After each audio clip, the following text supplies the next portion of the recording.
The following program is an opinion program. The opinions expressed by the hosts and guests of this program are not the opinions of the management, staff, and advertisers of this station. Please direct all criticism, concern, and adulation to the hosts of this program.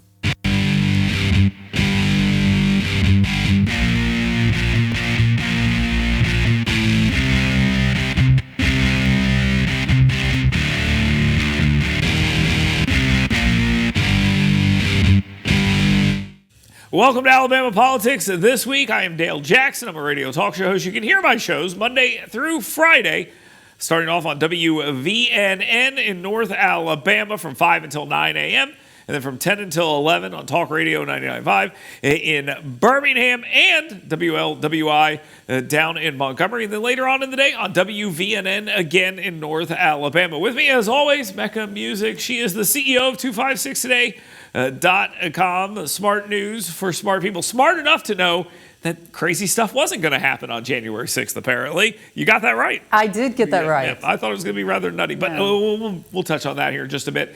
Rex Reynolds will be with us. He's a state representative. We'll talk with him about stuff going on down in Montgomery. And then I've got a parting shot where the governor resides. So just stay tuned, or maybe it's about that. We'll talk about that a little bit later. Right now, though, let's go ahead and get to the 2-minute warning.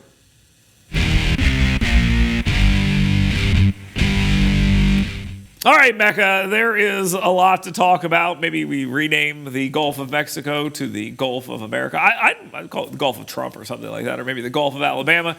Maybe we're going to invade Greenland, bomb Canada, build 2 walls with Mexico. Who knows what's going to happen? But Donald Trump is throwing it all out there, and he says there will be hell to pay if the Hamas hostages are not released, and we are going to drill, baby, drill. That's just the stuff I remember off the top of my head that Donald Trump talked about at that press conference this week. And I will say, this is wild Trump, but this is the Trump I like. This is the Trump I love. Give me more of this particular Trump who's negotiating in public. He got the Prime Minister of Canada removed. He's doing everything here.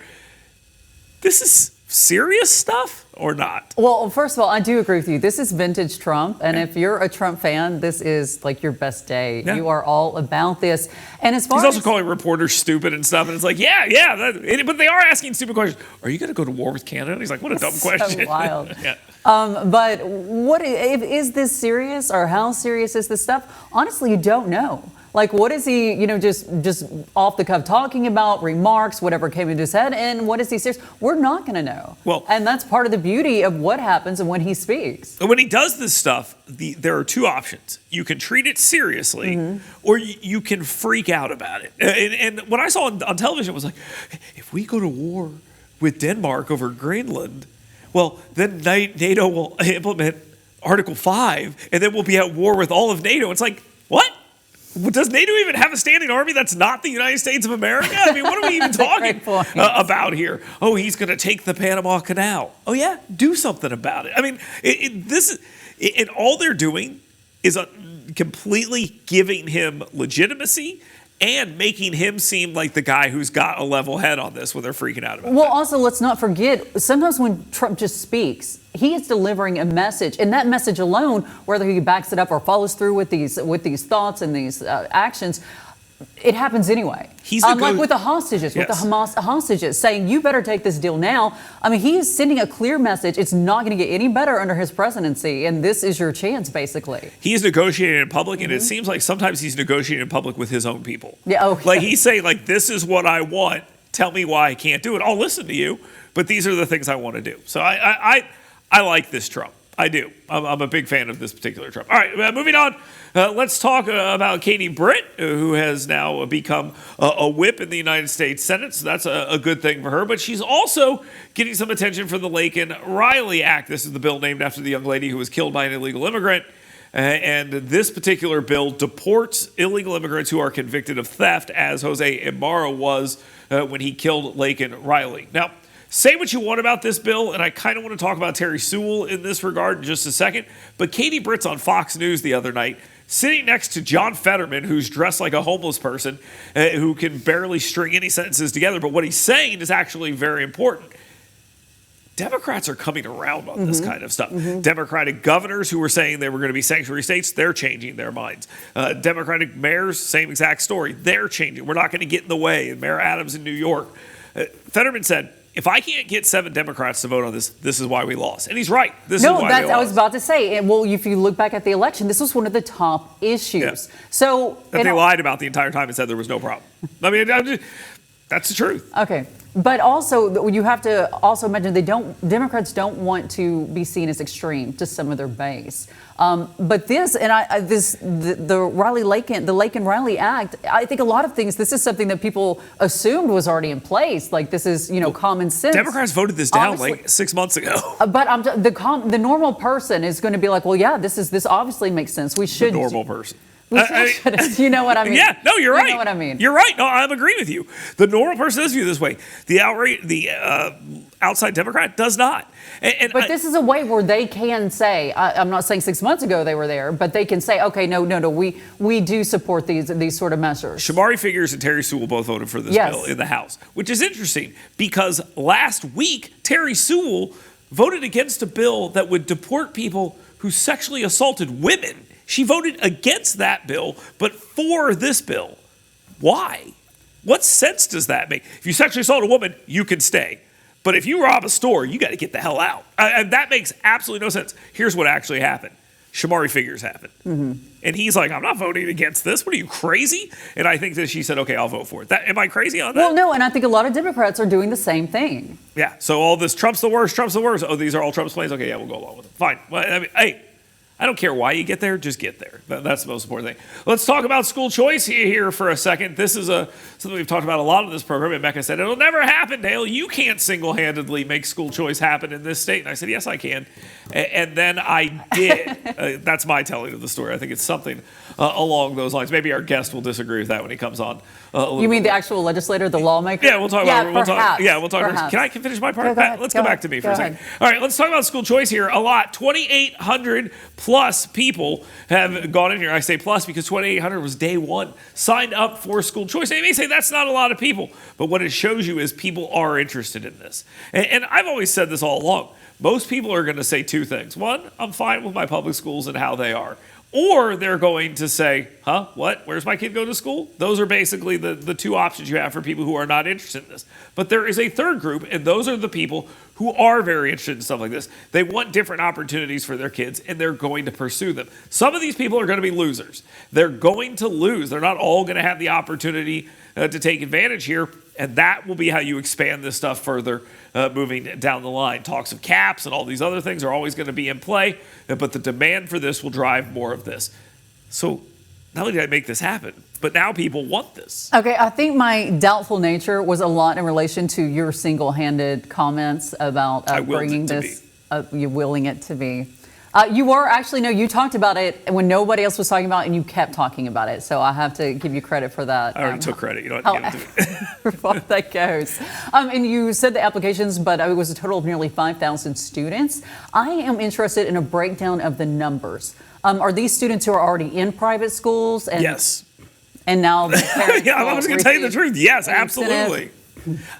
Or are these new students who now have the opportunity that they didn't have before? It's clearly both. But as someone who has his kid in a private school, because Huntsville schools are not good enough for my kid and they are not good enough for your kid either. As someone that has them in a private school, I will tell you this right now. It is crystal clear. Parents know about this and they are aware. The caps is what's keeping a lot of the numbers down, I believe, because if you make too much money, you can't even apply for this right now. So that's a factor here. But opportunities are going to exist. And you know what? Those people pay taxes too. They do. If I was writing the bill, I would have phased in if you're already in a public school for like 5 years or something like that. That's what I would have done. But this is fine. They're taxpayers too. They should have every opportunity, and people are interested in this. All right, moving on. Let's talk about January 6th here for a second because we just can't get enough of it. We had a national holiday, a day of remembrance for January 6th. And lo and behold, Democrats did not go crazy here. They did not have an opportunity to make a scene. If only it would have snowed on January 6, 2021. Maybe we never would have even been talking about this. But a big snowstorm in D.C. They put up the fences. I put up a tree on Christmas, January 6th. Democrats, they put up black fences around the Capitol. They're excited about that. Some people have elf on the shelf and said we have National Guard soldiers that we use. It's basically the same thing. But hey, it's their holiday. Let them celebrate it the way they want to. So they didn't challenge anything. And they made a big deal about this, as I predicted. They were not going to challenge it. They were going to pat themselves on the back for not challenging this. But there's more to it than that, Mecca, because they got upset about something completely different. Okay. Deb Fisher's husband did not shake Kamala Harris's hand. And Kamala Harris is so brat that she looked at the camera and made a silly face. Everyone's like, oh, he's a racist because he didn't shake his hand. Ignore the fact that he had a Bible in one hand and a cane in another. Ignore the fact that he didn't shake Mike Pence's hand last time for some reason. Ignore all of that. This is the outrage that came out of this. Now, I don't think this has legs, but I just want to point it out. It's ridiculous. I feel like you picked this topic just so you could go through all those lame jokes you just went through, What one jokes? after another. Lame jokes. They're solid stuff. No, Solid weak. stuff. Weak. So no news is news. I think this perhaps signals a return to what this event has always been. Nothing. Largely ceremonial. Yes, yeah. It's a ceremonial event, and I think it's kind of maybe pointing back to this is where we're going back to. Yeah, but it's never going to stop. We'll be celebrating this forever. And I will tell you this: my favorite January 6th moment was Kamala Harris having to stand there and do it. I mean, just knowing that has to absolutely destroy you. And I think nobody deserves it more than she did. Based on her behavior during the campaign, the way the media treated her with kid gloves when they should have treated her like a presidential candidate, and her having to stand up there and actually do her job for once in the eye of the public. I liked it. I was like, do it more. Drag this thing out. I wish there was a protest. I mean, I wish it would have gone. I do. I think you do wish that there had been more. Democrats wanted to challenge it, but they had gone on for so long. How were they going to do that? Okay. They were setting up all this January 6th stuff over the last 4 years was solely to stop Republicans from doing anything near a challenge again. And now Democrats can't challenge it, which this is the first time since 1989 where Democrats lost and they didn't challenge it. So kudos to them too. A little celebration there. It's a January 6th miracle. When we come back, we will be joined by Rex Reynolds. He's my state representative, actually. And we'll talk with him about some stuff going on in the state of Alabama, and I'll bring out some more lame jokes. Stay tuned. Fox 54 Plus is your streaming home for news from the world of sports. Join the Fox 54 sports team for local highlights and insights. Stream Fox 54 Sports Extra anytime on Fox 54 Plus. Live, local, and always on. You work hard to earn little escapes because doing your best means being your best. So let us help you discover your best at Premier Dental Spa. With our unique blend of cosmetic, dental, and spa-like aesthetic services, you'll leave feeling relaxed, refreshed, and renewed. Make sure the best you is here to stay and book your appointment online today at premierdentalspa.com.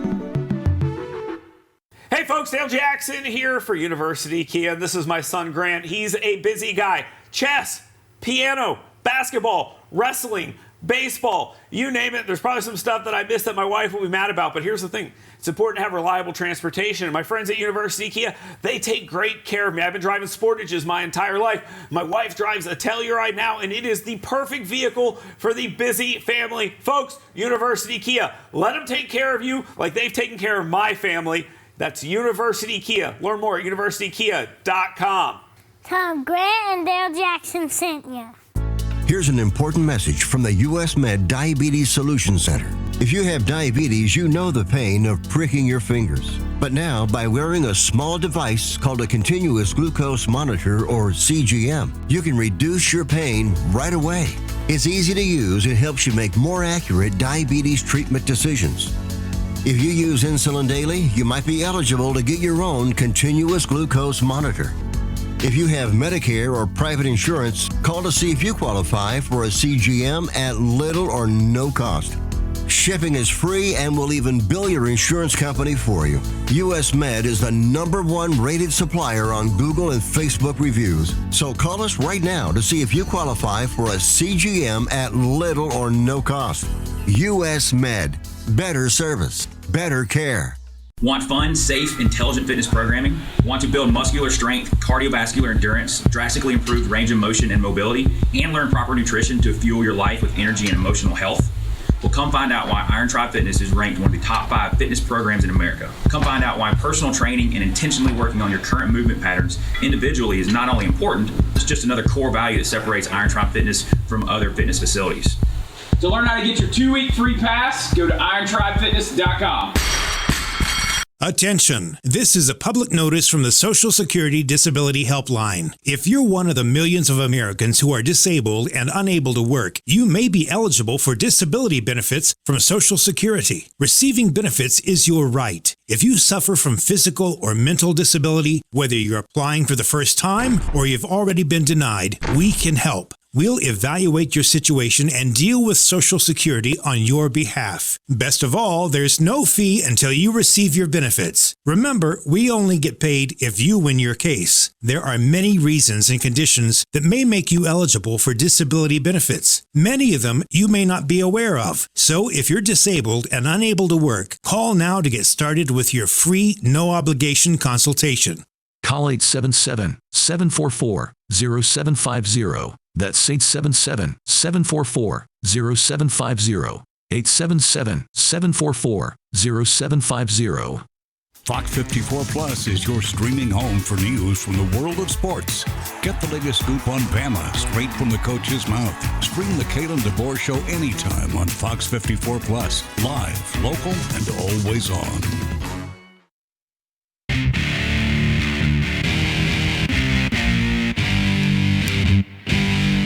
Welcome back to Alabama Politics. This week, I am Dale Jackson. With me, as always, Mecca Musick.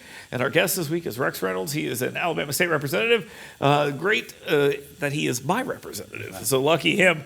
He has the most important constituent in the entire state. But we appreciate you being here, Representative Reynolds. Thank you so much. We talked about school choice earlier. I just want to touch on that real quick. You know, people talk about 2,800 or 5,600 kids, and it grows every single day, obviously. How surprised were you to see that many people jump on there? Is that what you expected to happen? Yeah, I really didn't know. I think the cap does have something to do with that. It'd be interesting to see demographically where those are throughout Alabama. I think we're very fortunate up here in the Huntsville-Madison area. I think there's some parts of Alabama that need a choice that a child go to a different school. Yeah, and I think they're working on that. And I think we're seeing, like, I've heard of a lot of potential new private schools and things like that. So there are some people that are wanting to take advantage of some of that. Let's talk about some other stuff going on. You're over the House Ways and Means Committee there. There's a lot happening in the Alabama legislature. You guys had an event here recently. Just throw my headphone there to the back. You guys had an event recently where you sat and talked to a bunch of constituents, and they would come up with their issues. You guys do these little councils. And one of the groups that came up were these Read Freely people that came up. And they were just like, hey, how come you guys are talking about doing away with an obscenity law that protects librarians if they give smut to kids? And I thought to myself, why are you talking about this? Like, maybe just don't give smut to kids. I know that's a crazy thing to think about. What do you think when people come to you with stuff like that? Well, I think some of them are concerned about their jobs. I think that we have to be cautious in how those bills are drafted. But I think so far they've done very well, and it's unfortunate that we have been put in this position to have to deal with topics like that. I want to talk about the upcoming session. Obviously, there's a lot you are going to have to tackle. Tell me about your personal goals and the goals overall. Well, certainly since Ledbetter appointed me to the budget chairman 3 years ago, I no longer carry law enforcement bills, mental health bills. Everything I've got's got a dollar sign to it, right? So the budget is my number one priority, and there's a lot that goes with that. I mean, you've got to work well before the session with department heads, with organizations about the budget. You've also got to be cautious to stay out of controversial bills because they may retaliate against your budget. And that's my number one mission, is to get the budget passed. And the second, we're going to be focusing on the Opioid Commission. We have already had a meeting between the sessions, oversight on those we have already given grants to. And then going into the 25 sessions, we'll meet again and probably have another $40 million supplemental appropriation related to the opioid funds. And then third, really a priority is crime in Alabama. I get asked about that more than anything, anywhere that I go. And tell us about that, though, because you had such a long career in law enforcement, Huntsville's top cop. Super chief, as some people call him. Yes. Talk about how that informs your perspective moving forward in the legislature now. Well, it does. Speaker Ledbetter kind of took the charge with this and been communicating with both Birmingham and Montgomery. As you know, Aaliyah and the Attorney General's office have joined forces with Montgomery PD and Montgomery Sheriff's Department. We've got a very, very good task force running down there right now. They're making a huge difference We want to replicate that in the Birmingham area. And obviously the budget becomes into play there. So we're staying very close with them and certainly with the governor's office too. Sticking with your law enforcement background here for a second, you mentioned the committee and all that they're working on. Birmingham just put out a report, and I heard them talking about it. I was just like, you guys are not talking about the action. What they're doing down in Montgomery is they're putting people in cages. That is what they are doing. They are taking bad guys off the street. In Birmingham, they're talking about all this other esoteric stuff, except talking about doing that. Is that what's keeping them from making a deal with the Alabama Attorney General and Aaliyah and stuff like this to bring in that help? Well, I think you've got to do both. I think the marshals have been involved in the one in Montgomery. I think they will be if we can stand that up in the Birmingham area. I think you've got to go back and take over one corner at a time. You got to concentrate on the issues within the family, within the homes. I always taught how well the Boys and Girls Clubs do on our at-risk children. You've got to start there, but eventually you've got to do enforcement. You've got to incarcerate those. But that committee, that group is about enforcement. That's what they're doing. You can do all this other stuff on the side, and you should. I'm not suggesting you shouldn't. But that group that you're talking about standing up is all about enforcement. And Birmingham doesn't seem to want a piece of that. Could you force it? We could, and I've said this publicly before, I don't think there's going to be legislation moving related to crime in Alabama. We want law enforcement at the table with us. We don't want to be dictating what that looks like. We've got some good CEOs in law enforcement throughout Alabama at the table with us, and I think together we'll figure out a way to move that needle forward. Representative Reynolds, earlier before the show, we had talked about the price matters. How is this session different than recent previous years? Well, as I've told people, last 3 years we've had huge supplemental appropriations, meaning you can do some really neat things in your district for your representatives and your community. This year's quite different because we did that by recognizing additional revenue, and we did that because of interest on state accounts, which was putting 15 or 20 million extra per month into the general fund. This year, totally different. We know those rates are going to be going down. We will not recognize additional revenue, and what you see in the budget coming out of the governor's office, certainly there'll be some tweaks. There always are, and we've got to focus on the general fund. We're going to focus on essential services to Alabama. Last question for you: gambling. Yeah. Yes or no? No, I know it's a really hard. Is it going to come up this session? I know it's not coming from the House. Yeah, so I was a yes vote. I told the sponsors early on that I was a yes vote, and but I wasn't going to get involved in it because I didn't need to. There's a lot of drama tied to that. A lot. Had impacts on other bills moving in the legislature, and again, I don't need to do anything that's going to impact the budget. Could a lottery get through by itself? It's going to be tough. Okay. It's going to be tough. Because I keep hearing that talk, lottery by itself, but then I remember that I've been hearing that for 17 years. You've got sectors in Alabama that have jobs, and we don't want to eliminate those jobs in that economy in those smaller areas. There we go. Rex Reynolds, thank you very much. State Representative from the great state of Alabama. We are now moving on to the last segment of the program where Mecca leaves. Show gets so much better, and I bring you a parting shot. Keep it locked right here on Alabama Politics This Week. What's the address of your emergency? My 2-year-old son, we can't find him. From the Fox 54 Plus True Crime Series. I did not get an attorney because I'm a guilty man. I got an attorney because I'm tired of being accused of something I would never do. Little man's gone. He's missing. We can't find him. Little Man Lost. Available now on Fox 54 Plus. Stream on your schedule. Hey folks, Dale Jackson here for University Kia. This is my son Grant. He's a busy guy. Chess, piano, basketball, wrestling, baseball, you name it. There's probably some stuff that I missed that my wife will be mad about, but here's the thing. It's important to have reliable transportation. And my friends at University Kia, they take great care of me. I've been driving Sportages my entire life. My wife drives a Telluride now, and it is the perfect vehicle for the busy family. Folks, University Kia, let them take care of you like they've taken care of my family. That's University Kia. Learn more at universitykia.com.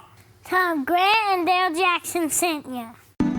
You work hard to earn little escapes because doing your best means being your best.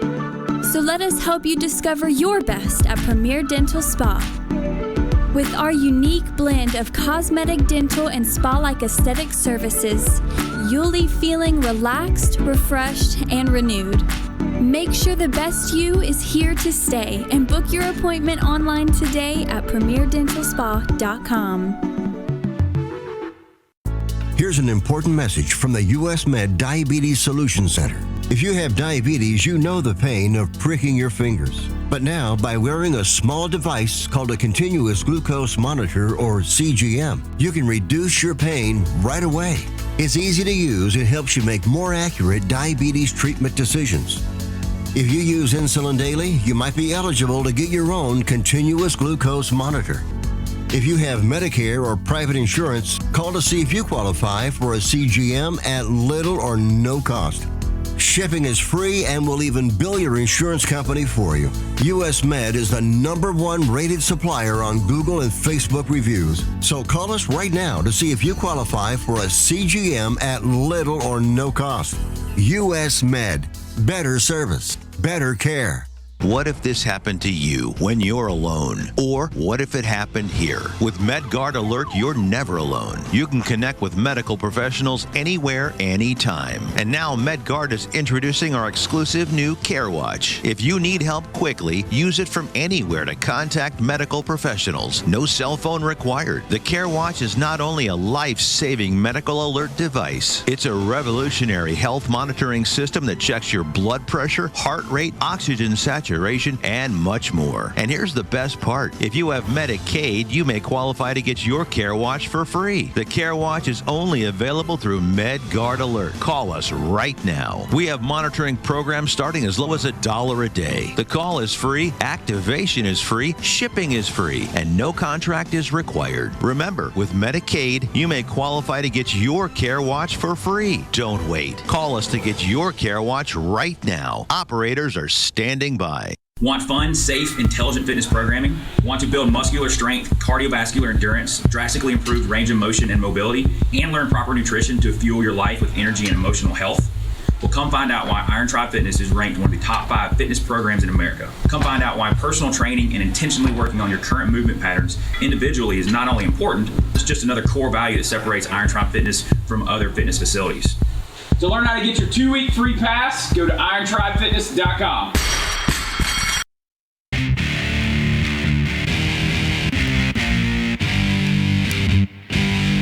Welcome back to Alabama Politics. This week, I'm Dale Jackson. We've got a lot to get into here in this last segment. But before we get into the party shot, let me remind you, head on over to yellowhammernews.com. Sign up for my email blast. The 7 things you should be talking about today. And every single day, you'll get an email from me telling you those 7 things you should be talking about that particular day. yellowhammernews.com. Right now, though, let's go ahead and get to the party shot.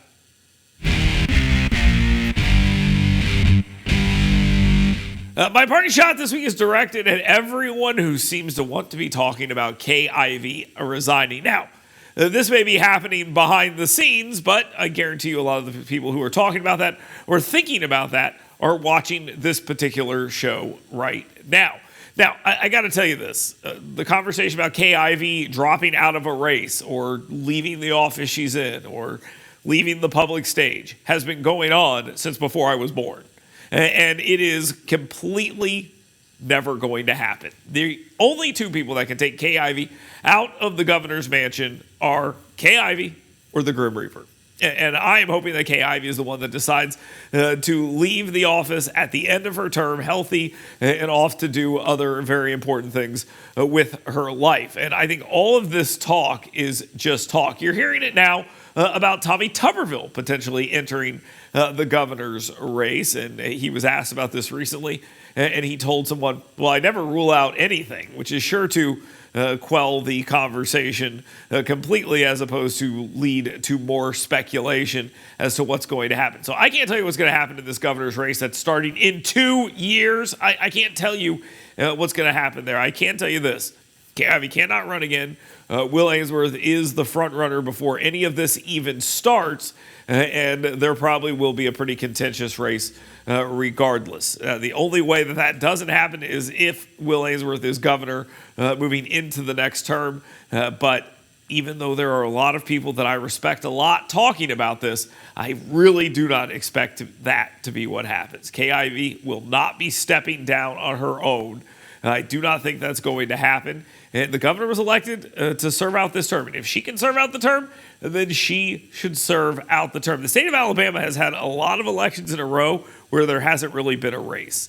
And I think in 2026, we may be looking at an actual race for governor for once in a very, very long time. Thank you very much for being here. Thank you very much for watching and listening to Alabama Politics this week, and we'll talk to you soon.